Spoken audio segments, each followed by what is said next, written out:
The AA meeting presents CrownTalk. Welcome to CrownTalk. My name is Rebecca, aka Crown Riri, and I have Janeri here. Welcome. Hello, thank you for having me. Hi, how are you? I'm doing good. Just thank you so much for stopping by to do CrownTalk with me. Anytime. Appreciate it. So, I call you the pioneer woman. That's crazy because when I see or hear anything about pioneer woman, I think of Ree Drummond on what is it, the Food Network? Yes. Not myself. Not you think of yourself. And thank you. You're welcome For seeing me in that light. No problem. I see you on social media, and I feel like you do everything. Or if you can't do something, like you just learn how to figure it out yourself. Right. So that's how I vision on pioneer. And you're not scared to go outside, which I'm envious of. I'm learning in my backyard, but I hate going outside. I was, growing up, I was always outside. I was never in the house. Oh. Ever. So, like my brother and my sisters would be, playing with their dolls in their cars. I'm like, I'm going outside. I don't have time for that. So being outside is just something I like. That's my thing. That's nice. Yeah, I was inside. So, because even now, people will always share about I'm trying to experience my backyard more. Right. And I walked my dogs today, and I saw like a bug, like an unusual thing. I was like, this is why I don't be outside. That's why I be in the house. So. Right. Hey, it's kind of hot out there, so hey. Yeah, that too. Use that AC while you can. Right. So, I actually come on here today I want to recognize your crown. Thank you. Number one, I believe that everyone is crowned, and my journey is to recognize people's crowns. That's good. So, you do so much. I don't even know where to begin, but you are a mother of 5. Yes. A lovely wife. Yes. And you also are a publisher. So, you want to elaborate on all 3? Yes, please. Okay, so, being a mom of 5 is like, it's like a roller coaster ride. You have your good days, you have your bad days, you have your, you feel sorry for yourself days, and you're like, oh my God, why did I do this day? Oh, okay. So, I don't know. It's challenging, but it's fun at the same time. Kids have a way of, uplifting you and pulling you down to their level. So it's kind of humbling. Right. Because it's like you really can't, always think of yourself. You have to think of them first. Yeah. See what's wrong with them. How can they, get better from whatever they're going through. Right. And then you still got to make room for yourself. Right. So it's like, it's difficult. It's challenging. But you just got to, I don't know. I enjoy being a mom. That's I never good. thought I would have 5 kids, though. Like, I always say I want twins, like a boy-girl twin. Right. I end up getting, twins the first time, but they were, 2 girls. So yeah. I was like, try again. Right. But we kept going. Right. So that didn't stop you. Right, it didn't. But my son, when I got pregnant with him, he's the baby. It was a tough pregnancy. The twins were tough. Right. But he was, it was worse. So I was like, I think I'm done. I had my fair share of childbirth. I am done, but I love them. They keep me young. That's absolutely. I don't have kids yet. I feel like God just like, you're not responsible right now. But like you said, I think I had a conversation with a friend of mine. She was asking me, do you want kids? And I was like, when I think about it, just like I have to not be selfish, right, at all. And I always feel like I would never have enough to provide for them. That I'll probably just like go crazy. I mean, but that's a good thing because most people when they fall in love, or they may not even be in love, if you get caught up, and you eventually have a child. What are you going to do next? That's right. the thing. Yeah. And then when the child comes, it's like innately you know what to do. But some people are not prepared. They wing it. Yeah, which I recognize their crowns because I wouldn't even know how to like wing it or even to just be like, okay, the child's here. What do you do now? Like it's like when the baby is nestling in your arms. Yeah. You get a connection. So. Like I said, naturally a woman, when they deliver a child, it kicks in, right? Yeah, survival mode. Right. Yeah. Pretty much. So yeah, that's what I think my friend was saying. She's like, does this make you work harder? I was like, no, you don't understand. Like I just be like looking at the child like every day, like, what are you doing? What are you thinking? What do I need to do? Like, so it you just gotta play it by ear with everything. Yeah. it's just like a day by day type of thing. But I salute you because you also do homeschool, right? So right. you're teaching them too. Yeah. So that was weird at first because it was like, wow, so this is what teachers really go through, right, at school. And they're your kids, so it's like you take it personal that you want. Right, them. I did. Yeah. And it was weird because I wanted to start them off schooling from the beginning, from when the twins were small, and I was doing that, but you get peer pressured by, your family and friends. Yeah. Their social ability. What about that? Yeah. Have friends. But, in the homeschool environment, they have activities. They have events, dances, all of that. Like, they have co-op opportunities where you can go to different homes and learn. Wow. So, if, I wasn't mentally, I guess, strong enough to tell those people. Yeah. No, this is my challenge. I'm going to do. Talk about it. But anyway, I didn't think of it negatively. It's just, I saw my children learn, like with they have creative minds. Yes, they do. So in school, they were like very bored and they would get distracted easily. And I saw them like tumbling down. So I took it upon myself to say, we're just going to start homeschooling. But while I did that, I forgot I had all 5 of them. Right. I have, they're all in different age groups except for the twins, so. Yeah. Different grade levels. I have to teach them different ways, different things. Bless your heart. So it's like the old school schoolhouse, like from my grandparents' era. Now that makes sense because it was like when you were like from pre-K to 5th grade, it was like in one classroom. Everybody was in one classroom and most of the people learned everything together, but you had teacher assistants to go to the younger kids. So it was like I'm doing all that in one. Wow. And how long have you been doing it now? This is next year will be my 3rd year. Wow. In January we started. That's smart because I would not even think like me myself would be like I wouldn't think like to go back to school to try to figure out because my nephew brings homework. I'd be like that's not. Well, see, I don't know. I'm trying to be politically correct here when it comes to the school stuff. Like this, what they learn in school is totally different from what I teach them. Okay. Now, they're still learning what they would in school, but I apply more, like real world type skills that they would know, that they will have to know. Right. When they, become adults. Right. Not saying that I'm just pushing it on them right now. Yeah. But I'm introducing it to them. I think I see this. My mom used to teach like life skill classes on Saturday, and it's funny because when you say that, I think about how parents are now saying, like, you need to teach your child how to balance a checkbook or how to do finance. Like, there's no financial teaching in class. Right. And it's like, it's not, but you still have to teach your child that outside of the classroom. So, but our alma mater, Wolfson, they have a ViStar in school now. I mean, because that program for the magnet program was business. So, I mean, they just upped the ante a little bit. So, I mean, they're learning it in some schools, but, and in certain things we learned, they took out. Like sometimes PE and home ec. So, there's a lot of things that we have to learn how to balance. Right. And that's what I'm learning to do while I'm at home teaching them. I like that. I'm learning balance is like a good thing. I think everybody should learn balance. Oh, I forgot you mentioned about, what was it? We said, 5 children. 5 children. Being a wife. Being a wife. And what was the last one? A journalist. Okay, a publicist. Okay. Oh, so. you're a survivor. So we have to go over it. Yes. Wait a minute. Let me pause. Congratulations to you for being a cancer survivor. Yes, 1 year. 1 year. Anniversary was yesterday, and it was crazy because it came up really quick, and then I think I was the only one that remembered. No one ever. My timeline. No one remembered. And then when I said something, my husband was like, "Oh my God, it has been a year," and my mom was like, "Oh my God, it has been a year." So I just said, I'm gonna go outside and I'm gonna pray and I'm just gonna watch the sunrise and just be thankful that I'm actually here still. Yes. Some people don't catch it early. I caught it really early. Yeah, I remember when you posted on Facebook last year and I was like, wait, what? What happened? Everybody didn't. They thought I was joking.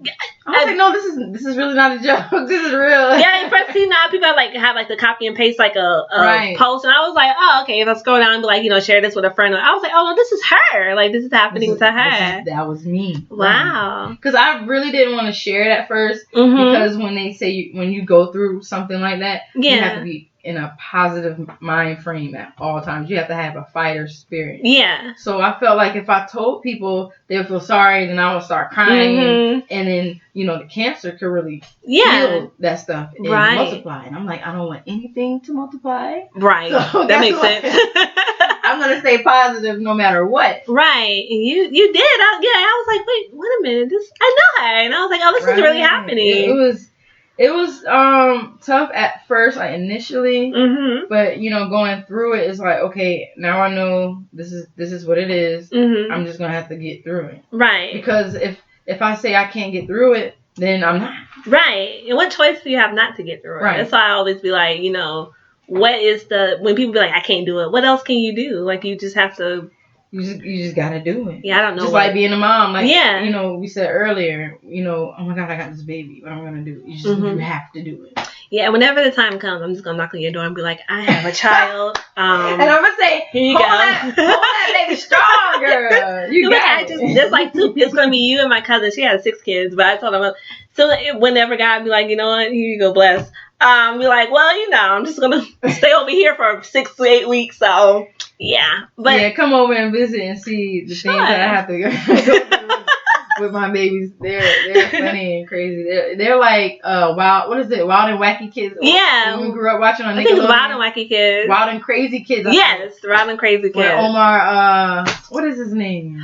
Oh, Omar Gooding. Yes, Cuba Gooding's brother? Yeah. Yes. I remember it was like a camp or something. It was kind of like that. It was like, they all met up and did like weird kid things. Yeah. All right, Hulu, we need to get that on. Okay, and then from there you support Black love. I love it. Yes. A wife. Yes. So you're balancing that. Ooh, boy, that's another roller coaster ride. Yeah, I'm sure, because you're with somebody that y'all not always gonna be on the same emotional roller coaster ride, I guess you could say. So, I mean, being a wife is like my parents always taught me, when you become a wife, they would give you the rundown or whatever, and I'm like, okay, cool. But when you actually become a wife and you live in your own home, or even if you're not living in your own home and you're a wife in someone else's house and you're a husband in someone else's house, you still have to be a unit. Right. Together. Right. No matter what. So, it's problems, but then it's love, and then it's like haywire, and it's like, I don't know, strawberries and roses. Okay, I can see that. But it's weird. Marriage is beautiful. How long have y'all been married? This year, September 5th. 11 years. Oh, wow. So time goes by really quick. It does. I'm trying to think when that. Oh yeah, I was really, really silly back then. Go ahead. when you're the old folks say, when you reached your 7th year, you surpassed the 7-year itch. Oh. So the 7-year itch, what they say. Yeah. Quote unquote. That's a long time to even have like a 7-year itch like that. I guess the 7-year itch is like a part of your marriage where you go through the bliss phase. Yeah. And then you go through the, oh my God, you get on my nerve phase. And right. And then you go through the phase where you're tested at whether it's health, whether it's finances. Yeah. Children, it doesn't matter. You're just tested. And after 7 years, you're like, oh. A relief. We made it. Wow. But you really didn't make it because you still got a lifetime. I was like, yeah, you still have like a whole, can be like, okay, well, we're done with that part. Like, yeah, that's true. But you still have a whole lifetime to go. Right. But it's worth it. If you're willing to be married, and you want to be married, do it. But if you're not, if you don't want that long haul type of love, I wake up to the same person. Yeah, don't do it. You're not gonna make it. Right. And a lot of people don't talk about that. Yeah. They always talk about, oh my gosh, you should get married. But they don't talk about the things you have to do to stay married. Yeah. And then that's very true. I don't know, when they get married, it's like they end up divorced. Like if the advice I would say to people, if you don't want to, be married, and you're with someone who's wanting to be married, talk about it. Yeah. Communicate with each other. Because that goes a long way. Yeah, I was with someone for 10 years. Mm-hmm. But people always like pushing us to get married. And I was like, you don't know. Like, you see us together, but you don't understand the reason why. Mm-hmm. And I was just pushing, like, I just need to get married because y'all know each other for 10 years. That doesn't really, like, right. That wasn't at the time, wasn't for me or him. So, right. I just, people be like, well, if y'all together, why don't y'all just get married? Right. It's just not that easy. Right. So, I mean, like, my grandparents always say, it's easy to get in, but it's hard to get out. Right. Because if you want to get a divorce, now you got to get a lawyer. Then you got to think about the children. Yeah. Because now they're going to have to split that time. Yeah. So it's just a lot of things you got to think about. Yeah, and then whatever you thought was yours, on the divorce, like, it's not even yours anymore. And right. Yeah. My parents, they were married, and then they got divorced, and they got remarried. I think they've been married the second time for, like, 15 years. Mm-hmm. But, like, the second time is, like, when they really acknowledge it, which is fine with me as a child. Mm-hmm. But it's, like, they had to, try again. Right. Put the Lord in it. But, yeah. Hey, ain't nothing wrong. At least they try, Yeah. As long as and that's just life. Yeah. You don't want to go through life not, you just living to live. Right. You gotta have a purpose. Right. In your marriage, you have a purpose too. That's true. Thank you. I think you're the first Crown person to give me a talk about marriage advice. So thank you. You're welcome. Appreciate it. It's not for me yet. I'm so independent, and I'm so just like I'm extra independent, and I won't sacrifice like my independence or. And there's nothing wrong with that. Okay, thank you. Nothing wrong with that. Because when you're a wife or a husband, right? Mm-hmm. You have to have consideration, right? And you have to compromise. Mm-hmm. So it's like, I want to do this weekend, but you're like, babe, I got this weekend. You're like, oh, darn. So it's like you have to really communicate down the line and say, okay, this is what I want to do. This is what I want to do. Right. But if you're single, you don't have. You have the option to just be free. Yeah. Do whatever. Which I'm a homebody, so yeah, I don't do. But even I actually like about 22. Yeah, because I was fussed at all. Like, you don't go nowhere. And I'm like, I just like to be home. Like, you knew that. In this time of age, like, why not be home? Is the best place. I was telling my sister, I was like, well, you got Amazon delivering boxes, you got Postmates delivering whatever you want to get, groceries are being delivered. Things about to change soon. Watch. Right. Yeah. Everything gonna be online. Yeah, I have the option to work at home, but I was like, at least. Not working at home to me is like my little social outlet of actually being around people. Right. So even though I don't really talk to people, but that's another story. But same way. Yeah. I just recently got out of my shell. I was always quiet. I can't tell that from your. I had to because I really didn't like. I just didn't like talking to people. Yeah, I feel you. I'm a natural introvert. Mm-hmm. Naturally, I'm very introverted. I think we both were in high school. Yeah. If I didn't know you, I wasn't going to talk to you. Yeah. Which is not like a bad thing. If I did know you, I was very selective of what I said. Right. How I use my words. I was like, all right, see you later, bye. Right. So what you doing this weekend? Okay, bye. And bye. But when I got pregnant with twins and I was, coaching at Terry Park at the time, you have other children in your life. So it's like, you can't be mute. You have to stand up. You have to be assertive. And you got to really have confidence in yourself. So that's really what drove me to speak up. Those go towards your kids. So yeah, wonderful. Look, my kids saved my life. I see. I'm trying to tell you. Well, I tell them that all the time. I'm like, you guys saved me. Like, you look like we're just kids. Bless their hearts. Okay, and then from there, you are a journalist. Yes. You have your magazine, it's Generic Magazine. Where everything happens. Right. And you are basically going around Jacksonville or just going around? Well, it's like, I keep it locally and, from afar. Like, I use social media as my platform to, reach out to people. Okay. So if I see someone who's doing great things, I look out for, I'm like the Robin Hood, not saying that I am Robin Hood, but, you look for the people who are at, the bottom of the totem pole. Right. I'm looking, not saying that they're weak. I'm looking at the ones who are not getting, like, credit for what they're doing, so. I like that. Well, that's how I feel about, like, CrownTalk. It's like I was telling you earlier, we look up to Maya Angelou, we look up to, rest in peace, Toni Morrison, but it's like, you may have a family member that does write books that have something inspirational to say, and it's like, don't look her over, So. Yeah, family, friend, yeah. Hey, it don't matter, like, if you're trying to do something positive in life and uplifting, that's what I look for. Me too. I think it's like really, really important. Listen, I love music, but like looking at Nipsey Hussle, and I think Rick Ross and Drake had a song when they were saying like, "Give me my roses now," and it's like we need to acknowledging. Definitely. Like I believe that wholeheartedly. Like, yeah.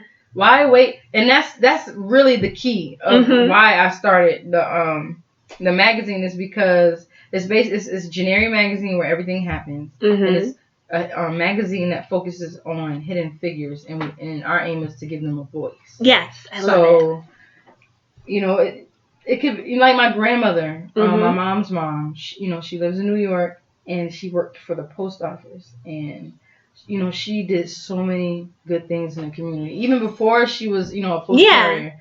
Like, but she used that, so it makes it more connected, right? Yeah. So she, like last year in my in the second edition, I had featured her because I remember I asked her. I said, "So Nana, that's what I call her." I said, "Nana, what did you do to get kids to want to be involved in the stuff that you did up in New York?" She was like, "Well, I remember the first thing I did was the street I used to deliver on was so dirty, like."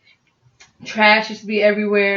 It was very unkept. The people that they just didn't care about their community. So it's crazy. I told the kids who would walk down that area, if you guys pick up the trash and make the neighborhood beautiful, I'll buy you guys tickets to go to Great Adventures. So Great Adventures is kind of like Six Flags in New York. So she actually saw them doing it. So she was like, okay, now they're doing it. I don't have money to do it. What am I gonna do? Right. So she went around to different businesses and told them what she was trying to do. Wow. She raised her own money by herself and bought tickets for all those kids to go to Great Adventures. I'm like, wow, that's amazing. She said, I still see some of them. One of them is like a lawyer. One of them is he works for the city. So it's good to see the kids that you reached out to become something. Right, but that's like really, to me, that's like really like a crown acknowledgement. It's like really big to even say, okay, it's like me just going in outside my house and just looking like, oh, well, this isn't my problem. It turned into an investment in children. So and then I didn't, growing up, I would see the things she used to do because I'm from New York originally. We moved down here in 95. So I used to see it, but, it just went over my head. Yeah. But the older I get, the more I'm becoming like her. And I'm not even, like, sometimes I don't see it. My mom's like, oh, my gosh, you're just so much like Mom. I'm like, I am? Yeah, because I saw you're working on your house, the outside structure of it, where you're making it more, is it curve style? Curb appeal. Thank you. I don't. I watch HGTV and be like, I don't. I love HGTV. I mean, on Depot, like, I just need this picture right here. Thanks. But even with that, I noticed that you are just a creative with. Right. I just, like my mom, my dad. Yeah. I'm not gonna say they were hippies, but they were young. They had us young, so I don't know. They was like very creative people. Yeah. And they always said, if you want to do something, do it. If you have a dream to do this, do it. Focus on it. So I grew up in that state of mind. So I'm trying to teach that same thing to my children. Yeah. But if they don't see it, how they gonna know how to do it? So very true. That's I use my home as my canvas to express my personality. Yes. So when you see my home, you see me. I see it on Facebook. I was like, how did she do that? Because I was trying to do like a garden at my house, and I guess like the whole drought just killed everything. Now, and this is weird because like my great grandfather, we call him Mr. 100. Okay. That's what he used to do. He was a sharecropper. Yeah. So, he said it's gonna be droughts. Some things are gonna live. Yeah. Some things are gonna die. But the things that are living, you give all that attention to that one thing. So he would say, like, if I was planting, I don't know, watermelon, and then I was planting, strawberries. Strawberry patch, didn't do well, but the watermelons did. So I would feed that. Yeah. Give it. I would talk to the plant, say, good morning, how are you? So I do that to the plants. That drought in May, oh my gosh, it nearly killed all of my flowers. I felt like that was like a symbol of my life at the moment. I'm just like, I don't understand why everybody thinks. It was crazy. It was, and it was like 105 degrees, and they're just like. But I just went out there every day, and I talked to the plants, and I said, it's gonna be all right. You know, we're gonna make it through this thing. Right. Some died. I had, you know. And it's weird because it's not like I'm looking at the plant like a person. Right. But it's like weird because I'm like, gosh, like 2 of these plants I just died, but then these 3 over here made it. And I will always, you know, give like really good affirmations to those plants who made it because I'm like, you're so strong. I'm like so much rooted. But I really do that, and people walk by like, "Are you all right?" And I'm like, "Yeah, oh yeah, I'm good. I'm all right. Have a great day." Right, like go check on her later. they really think I'm crazy, but I'm like, look. But look at your profit of what you're doing. So it kind of, you know, I'm thinking about it now. When the drought came, I was just like, well, I guess we're just over with. Like I didn't even think about talking to my garden. My yard man was like, so you're just gonna keep watering a dead plant? And I was like, I think it's gonna come back alive. You like, it really can. A dead plant can really come back. Yeah, one of them is trying to grow, but the other one was just like, it's not. Because I just recently trimmed. See, I'm not really good with flower names. I need to get. Oh, me neither. I need to get to it because I cannot. There's so many of them. It's so long. The names are like long. Yeah, they are. I'm like, how can you pronounce these? Look, I go by the pink flower. The orange flower.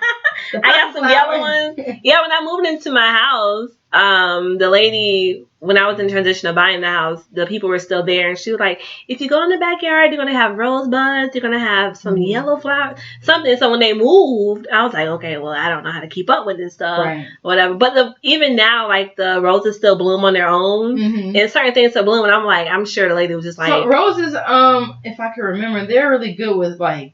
Everything? Like heat. Okay. So, you know, most times... they don't really need a lot of water to grow. Yeah, because I think I've been there for about 3 years, and they have been doing, like, I trim off whenever I'm not scared of the spider webs and the lizards and whatever. But when I trim them off, like, they'll grow back. I'm like, okay, well, at least I'm doing some type of flowering or whatever. Right. But it's fun. It's a good journey if you want to plant. Garden. It's nice if you get into it. I'm just gonna keep popping you up and be like, I don't know what this thing is called, but I talked to it today and it's growing. So thanks, sis. Appreciate it.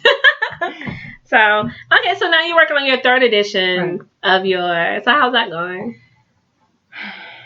I feel like I've been working on it for like 5 years now. Because your 2nd edition was like a year. I only release 1 magazine a year. Okay. I just feel like the repetitive releasing is just to me it's just all about advertising, because when you flip through a regular magazine, like a popular, more famous, noticeable magazine, it's all ads. You may run into 3 important you're topics right, or whatever, and that's it. Yeah. But my magazine is strictly talking about the people. And I think I bought the 2nd edition, and most of it, like I said, was like people around Jacksonville. Your great grandmother, and it's just like acknowledging people that are here. I love it. Like, I was. It's fun going through it. Like, I pretty much do everything, but my mom helps me edit, and my daughter Braille, she's a photographer. Oh no, really? Yeah. Oh. So now other the people who I'm relating the story for they would submit pictures that they would like for me to add. Wow. But the actual pictures, taken for the magazine, my daughter does it. She loves photography, so. Is that the one that sews too? Or? No. Mm-mm. This is my Go to the line. Right. The 7-year-old does a photography. Right. And then one of the twins, she's 11. She likes to draw. And the older twin, she likes fashion and styling. Okay. And I was looking at them like, I can't even do half this stuff on a regular day. Look. I'm like, you guys about to break our pockets. Well, yeah, but it's an investment. But they're so, because I think the one that does like the sewing and stuff, I was like, I know how to crochet. That came from me being in the house, and my grandmother was just like, if you're going to be playing with yarn, you're going to do it. Yeah, you're going to make something. So when I see her, she's trying to figure out how to sew whenever I want. Now, she gets discouraged sometimes because she doesn't know how to fully sew yet. So she's learning the basics, but she's like, it doesn't look right, and I'm just gonna quit. I'm like, no. Just keep at it, keep trying. I'm like, I feel bad because I don't know how to sew, and I'm like, where should I sit? Right, but it's still okay because to me, when I'm creating, I don't have kids, but just saying like, I think so when you try to like compare it to something else, when you're looking at something else, that's when you get kind of discouraged, where it's just like, this is what I'm going to do, and not like block out. Right. But I told her that, just keep at it. You're gonna catch on. It's gonna catch on. Yeah. Like you said about your magazine, how you're doing. Okay, so with that, it's coming along. I'm almost finished. I think there's like 3 stories I have to re-edit and realign, because sometimes people could submit something. Yeah. And before I would release anything, I always go to them and I send it to them. I'm like, is there anything you want me to keep, change, add, whatever? They're like, oh no, let's do the whole thing all over again. I'm like, no. Oh my god, I wouldn't even asked you. Wow, like the whole thing. Like, wow. Let's see how long this is gonna take. But I don't even look at it negatively. I'm like, okay, what is it that you might need? Right. Can I help you in understanding, or can you help me understand? Because sometimes I may not understand what they're trying to say. Right. And they could, pull me in and say, this is what I want. I'm like, okay, cool. So it's kind of like a team effort when it comes time to, relaying the message that they want me to, send out there. Bless your heart, because I work in customer service, and I'd be like, oh, this is what it is. It really is customer service. It really is, because you have to, they're the client. Yeah, that's even with the magazines. Yeah, that's true. I mean, but the stories, I think this 3rd edition is a longer read, but the quality of the stories that is going to be presented is like, I cannot wait. It's touching, like, it's uplifting, it's encouraging. Some people went through some crazy stuff. Oh, I love hearing like people's, like I said, what I'm always pushing is that everyone is crowned. I believe everyone that had like a transition in their life, they just be like, you know what? I'm crowned. This is what, like, what is the, I can't do it. Like, to me, it's just like. That's why I named this edition, because I don't believe I named the other editions. I just said, 2nd edition, 1st edition. I think so. This edition is named Triumph. Yes, I saw it on Instagram. Okay. So, it's, people who went through some stuff and they actually made it. They made it out of whatever funk they was in, and, they want to share their story. So now people are submitting to you instead of you. Are you still going out like looking for people's stories? Or? Yeah, like I used to have more time to like go out there on foot, because it's good to go out there and see people, meet people, talk to people, in their face. But sometimes I just get so busy, it could just plop in my lap. Like my mom could say, hey, did you know about this guy, this person? I'm like, no. Yeah. And then I would, reach out to him and we'd talk. That's encouraging to me. Thank you. Because I'm trying to get out of my bubble of just get out of my bubble and be more social and be more in a social background. For instance, like how I said, remember I was introverted? Yeah. I'm not so much like that anymore. But you could just be in Walmart and see someone. Or like at the bookstore. Yeah. Or what is it? The art walk. Yes, art walk is a beautiful place because it's talent everywhere. You're right. Just walk up to somebody and say, hey, you present them what you're doing. Yeah. You have your card, or you just talk about what you're doing, and if they accept it, because a lot of people are gonna say no. I have more no's than yeses. I probably asked like over 400 people. I'm just over exaggerating, But it's really like maybe since I've started this journey, it's maybe been 50 people I've asked to, be interviewed for the magazine. Right. And only like, the people who actually said yes.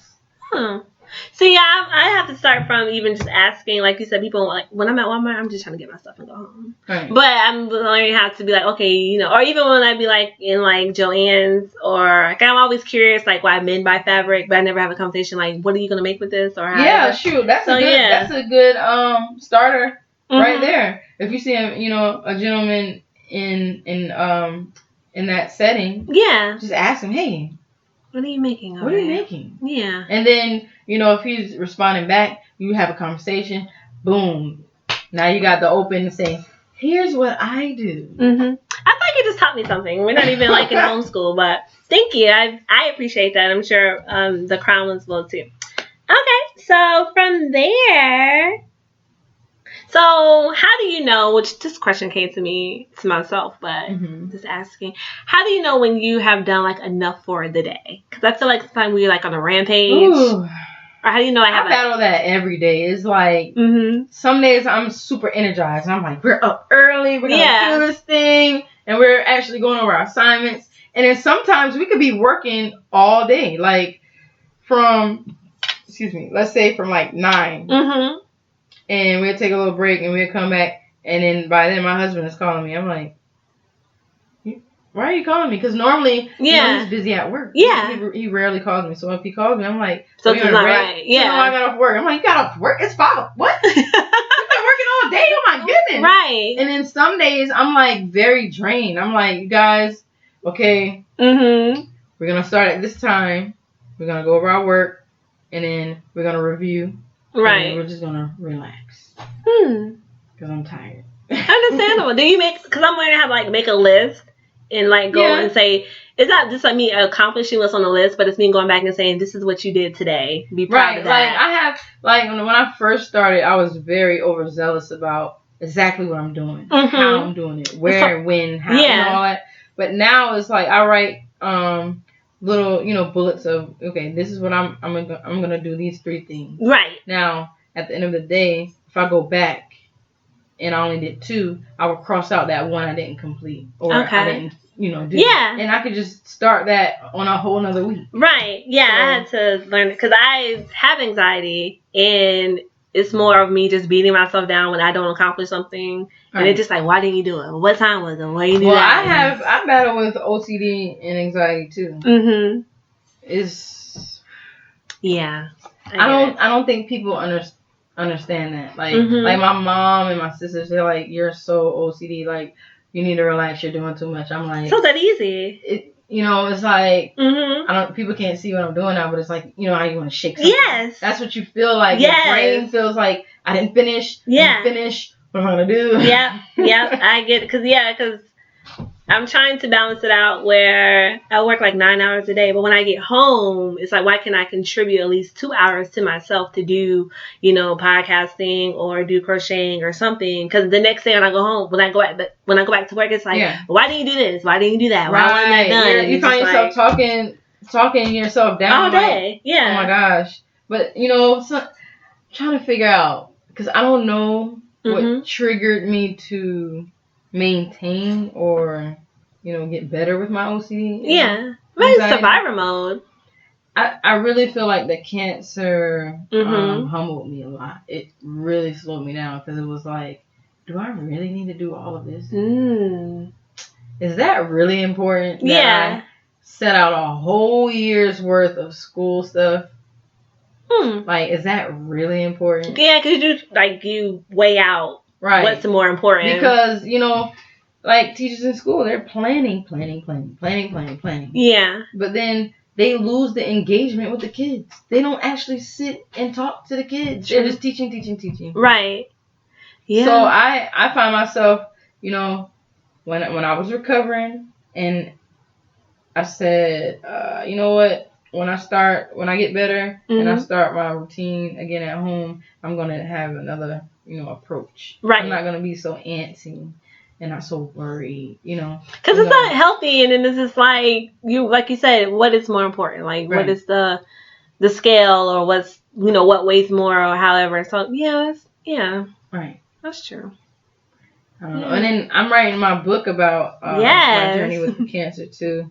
That's, oh my gosh, that's different from the magazine editing because it's like, I'm explaining other people's story, right? Right. Yeah. But explaining my story, good luck, is hard.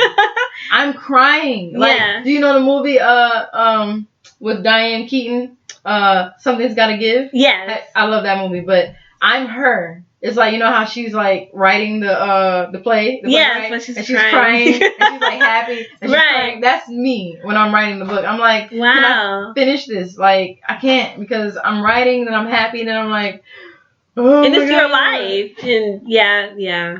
It's like I'm very up and down with the book, and I'm almost done. It's like I didn't want to make it so long and drawn out. Yeah. Because I want people to read it. get the essence of it and be done with it. I don't want it to be some novel that's like that have 1,000 pages. Yeah, and you're still. Who knows if you want like a second book and you can't be like, I'm all written out. Right. So it's like, well, what's going on with her now? I just read 2,000 pages of her life. Like, exactly. So, but good luck with that. I thought with the transition I had last year with me transitioning to being by myself and learning how to love myself, I was thinking about writing a book, but like it's really hard to like focus on you. It's hard. And tell your story, and it's just like, well, how much should I want to tell Especially if you don't have a ghostwriter. If you are your own ghostwriter. Yeah. Because a lot of people are like, oh my gosh, these celebrities they have ghostwriters. That was me. I was like, well, how did Kevin write a book? They have ghostwriters. They're explaining their story, but then they have that person that's doing all the extra feeding. I was like, oh yes, Rick Ross is coming out with a book in September, and he was saying that his ghostwriter was like following him around, asking him questions, and he was like, I thought he was the feds, and the guy was like, no, I'm just trying to figure out, I ask you questions, and it wasn't until the ghostwriter had the same seizure that Rick Ross had that he realized he was like, oh, you're actually trying to write about my life, but it took him. He was like, you asked, Rick Ross, his lifestyle. He was like, you asked a lot of questions over there. You look suspicious. He was like, trying to write a book about you. Look, it's when you have the time and the money to do stuff like that, you can, produce things quick. Yeah. But when you're your own person, your own little self, and you're doing this all by yourself, I wouldn't say it's draining. It's just it's not effortless. Yeah. Please.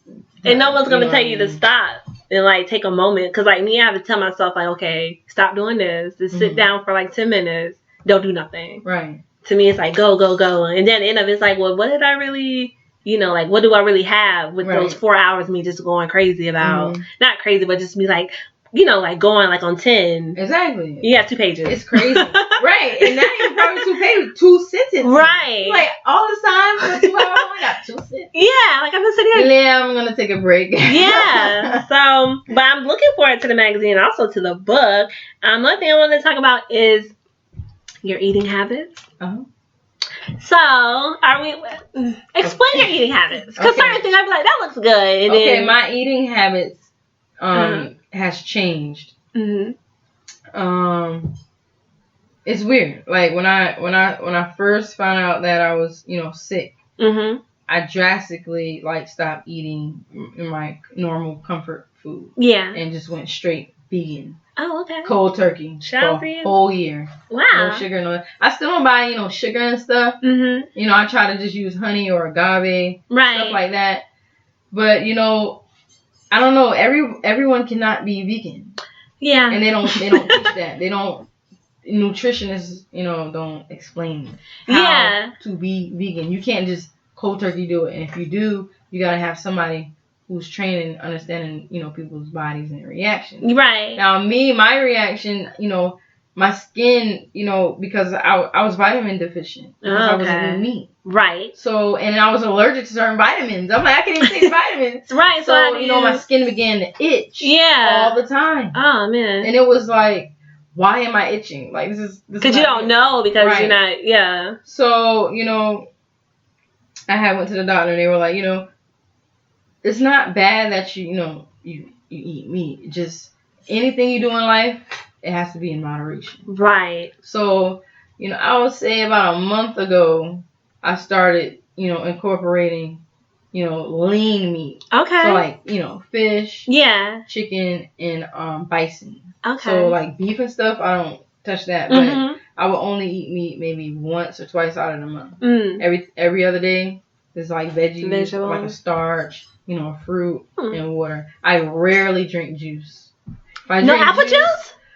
If I drink juice, I would pour 2 seconds worth of it, and then the rest is water. Oh. I stopped drinking juice, soda, all that, because it's sugar. I don't know.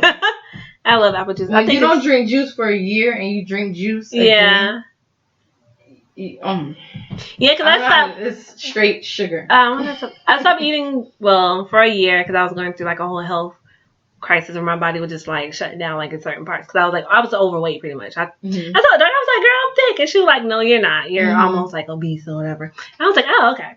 So I stopped like eating like fried foods, and I stopped eating like pork. And I think recently I started eating back fried foods, and now it's like I need to, like you said, monetize. Right. Because I love fried shrimp. Like I eat it like every day if I needed to. Look. But it's not. I'm going to have this like, okay, you had it Monday, you might want to wait till next week maybe. Mm-hmm. But yeah, even yesterday I think I had like no meat. I just had like, you know, vegetables. Right. I think like Nana pizza and flat crust, something I did. But now like if you're like craving meat, like you know, you could fry mushrooms.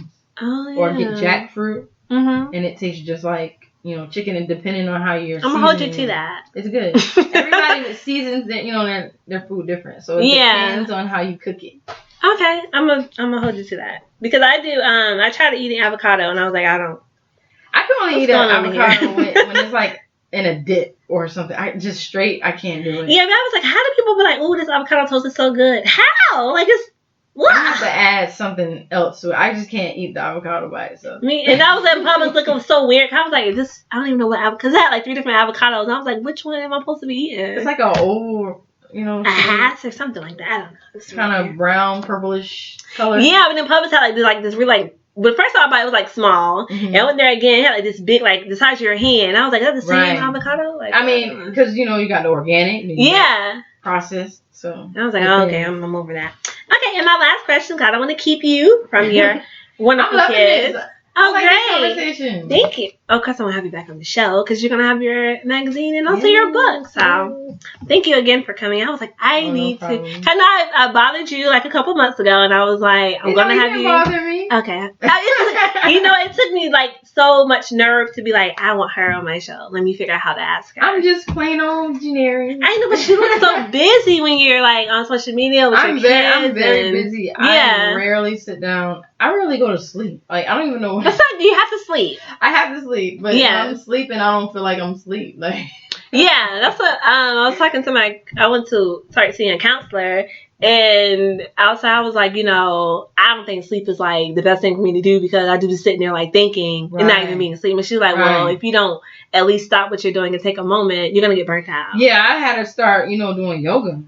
Oh, okay. I have to center myself a lot during the day to, you know, to get like calm. Yeah. Because I don't know, like I haven't been diagnosed with, you know, anxiety or OCD, but I know the symptoms. Like, and I've always been this way since a child, and it's just weird, you know. So I was like, you know what, I know I have it. Yeah, I don't need a doctor to explain that to me. I think diagnosed last. I want to go see a counselor, which I always promote mental health because to me the best thing for me to do was to speak to someone who did not know anything about me, right? But could still like relate with certain things that I was going through.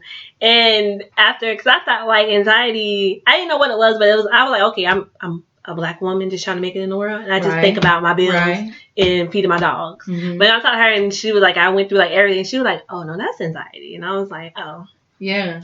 So what I'm supposed to do is she was like, you're not going to get away from it, but here are some things that you can do to help. That's what I said. Like, I make a list and I be like, okay, this is what I count. If I wash laundry and fold them and put them up, that's an accomplishment. Right. Like, and that's why I used to always keep a journal. Yeah. I always used to write things and put it on the refrigerator. I still do it now. Yeah. But it's just not, you know, so much. It's like only like 4 bullets instead of 30. Yeah, which is an accomplishment. People be like, oh my gosh, you do all 30 right, like what are you supposed to do? Yeah, so yeah, I think even in high school, which I guess I wouldn't think about it, but like I would like write stuff down just randomly or write poems or I think I still have my notebooks. But anyway. I still have my notebooks too. Do you? Mm-hmm. Yes, I remember us like hanging out sometimes, but like I was antisocial, so were you. So I guess it was like, hey. Hey, that's how it was, man. Right. All I remember was just trying to get out of school. That was like my focus. I just my focus too. I don't know. I just did not like school. Me neither. I didn't even, when I was in college, I went to JU. I didn't even like school there. Like, yeah. I mean, maybe if the person I am now, maybe I would do better in school, but it did not influence me at all. Like, maybe if I went to like a performing arts school, I probably did better. But yeah. School was just not for me. Cause yeah, even when I was in high school, I was like in drama, but I was just like, y'all just need me to like move the light around, like what do I need me to do? I just felt like school was just a holding place to just pass the time. Yeah. Because I'm like, we just learned this last year. Why are we still learning the same thing over and over? I'm like, this is so boring. I'm ready to go home. Like, right. And then when I think about it, I'm like, all that algebra, like, I don't even use it. We don't use none of that. Like, unless you're trying to be, you know, an architect, engineer, or mechanic. Right. You know, stuff like that. You're going to need that type of math. Yeah, but I knew when I was doing the math in high school, I was like, this is not for me. It's just going to stop here, man. I just, so. And then saying that, it's not just, and I'm going to put this out there. Yeah. Because I don't want people to think that going to school is terrible. And drop out. Yeah. But, you know, everybody has, you know, their own experience with life. Yeah. And, you know, do what's best for you. That's what I said. I knew that I wanted to get out, but the best way for me to get out was to graduate. Right. Because it wasn't like me dropping out. You don't necessarily have to go to college. You can go to college. It's freedom of choice. Yeah. You know? But for me, college was, you know, I did better at my trade school. Yeah. So, and do you mind telling us what you do now, or? I'm a certified, you know, licensed massage therapist. Woohoo. And I love it. Wonderful. I work at, I acknowledge your crown. I like touching people, so. Thank you. I'm gonna get that imaginary crown and put it on my head. Yes. Even though I never really do that, but hey. Yes, don't forget your crown. I'll be at work and be like, I just need to tilt my crown the right way and just get it going. Okay, so my last question for you is, when did you realize that you were crowned? When did you have that crown moment? I don't know. That's a hard question because I don't think I've ever recognized myself to be in it. Welcome to CrownTalk. I don't know. I've always been a humble person, and I always felt like if a lot of attention was on me, I'm like, oh, this is too much. Like, I always run away from it. Yeah. And you know, I played sports, you know, particularly basketball, and I was just shooting basketball with my teammate this morning, but she was very vocal, very like hard on the court, like, you're gonna do this, you should do this, we're gonna win, we're gonna win. Right. And I'm like, I wanna win, but not like that. You know, but you know, as a mother, I understand, you know, her approach. Right. Because you just want the best, you know, for the people who's around you, you know? Yeah. So I don't know. I guess I can say I felt like I had my crown, I don't know, when I became a mom, like when I became a wife. Okay. Because, you know, I know that's kind of cliche for some people. Yeah. But for me, you know, they recognize me. Right. And not saying that I need them, but when I take care of them and help them, or if I'm there to help my husband with anything, or if he's, you know, there to help me. Yeah. It's just really refreshing to know what their progress is in life. Yeah. And they say, you know, Mom, I just appreciate you and I thank you for, you know, homeschooling. Aww. They say stuff like that. And I'm like, really? Wow, that's I didn't even know. Like, wow. And they're younger. Right. So me being a mom really helped me notice my crown. But, you know, by you asking me to be here, it just made it, you know, it solidified that. You're a crown. I have a crown, guys. Yes. Like I said, I was watching, I bring it up every show, but I was watching The Crown on Netflix, and Queen Elizabeth went through like so much with her husband, and she was like jealous of like Jackie Kennedy and just like up and down stuff. They don't have freedom. Right. And she was like challenging and trying to figure out like, why are the men speaking for her, but she's the one that has to go out there and just sit there and not say anything. Right. And I was like, certain things that she was going through, I was just like, I get it. It's like, you're not like, this is stuff that women go through. This is stuff that men go through. And it's just like, I've been crowned. Like, no one has to like, you know, I don't have to come from royal family to say, right. Yeah, to make choices in life or have that authority, or however you make your own way, and you know, you really do. And it's, you know, male or female, like you have that right to, you know, like the saying is stand for your right. You really do. Yeah, that's very true. And then, you know, of course my favorite, James Baldwin, it was like, the crown's already bought, you just have to put on your head. And it's like, that makes sense. So thank you so much for coming. I really appreciate it. So long. No, you're fine. I hope the listeners appreciate the They will. Conversation. Of course. I've enjoyed the conversation. I'm learning that as long as your intent is what your intent is, everything else will fall into place. So it's no problem. Thank you again. I appreciate it. This has been another moment of Crown Talk. Oh, and don't forget your crown. Get your crown, girl. Yes. Get your crown. And fellas. And fellas, yes. And don't forget to crown your kids. Well, not crown your kids. Don't forget to remind your kids that they're crowned this week because school's going to start back up. So. Yes, they can do it. Yes. Feed them love. Yes, I tell my nephew, have a good day and make good choices. And don't forget you're awesome. Right. And he said, don't forget you're amazing. Thank you. Woo. So, alrighty, we're out of here. See you later.